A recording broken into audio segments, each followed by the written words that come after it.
play.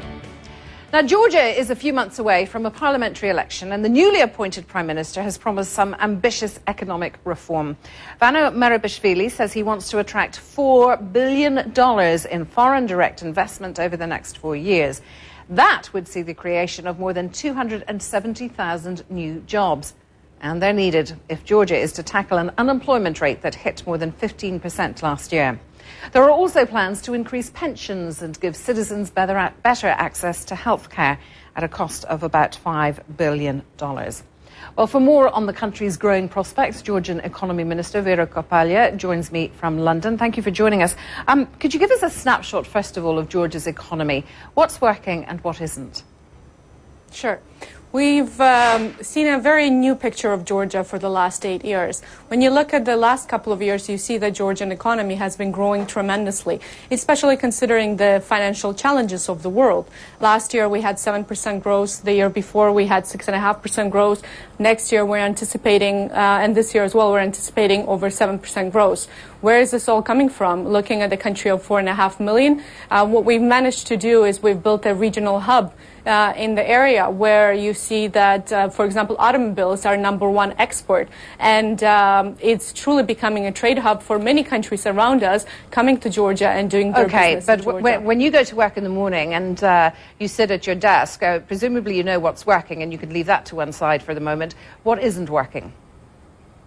I mean, of course, we're still considered a post-Soviet country, and it's a bit of a, a misconception for many people when they look at Georgia. They say, all right, it's probably still a corrupt country. It's probably a country where there's not a lot of transparency.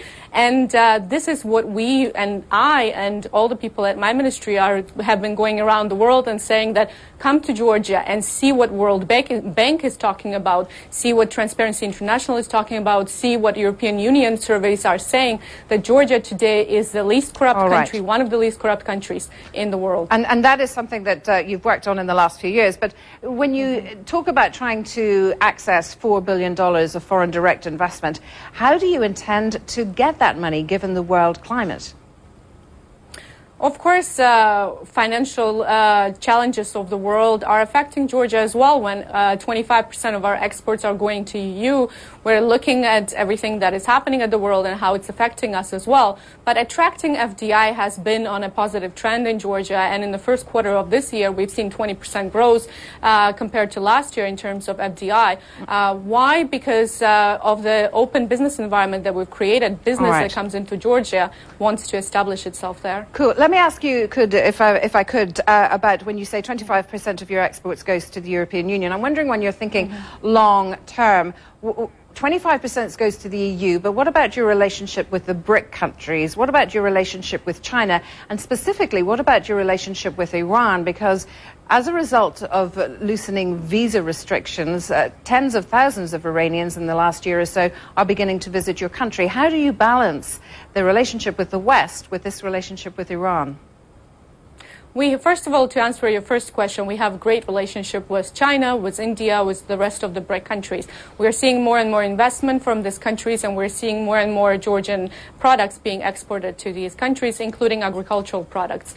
In terms of the relationship and the tourists that are coming from Iran, we're seeing that there is a population in Iran that wants to come to Georgia to feel experience the daily life in Georgia, change their clothes on the plane and feel like normal people that are walking around, enjoying entertainment. And we want to provide that.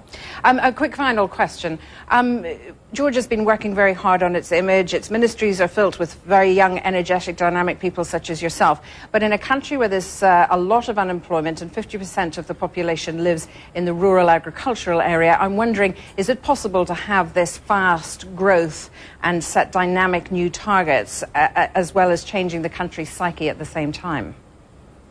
Absolutely. What we've seen in the last 8 years that it's possible to make changes even in countries of post-Soviet space.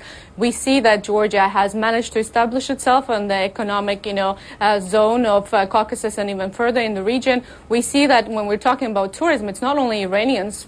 More than 3 million people have visited our country last year. And what's also important that we are making sure that we're diversifying our economic sectors, that we're not concentrated on just one sector. So it's energy where we are exporting and we're become net exporter to all of our neighboring countries, and it's all the other sectors as well. Vera Kobalia, Georgian Economy Minister, thank you very much indeed joining us from Thank CNN you. in London. Thank you. Next, a new development in a mysterious case from Cambodia. Doctors have been battling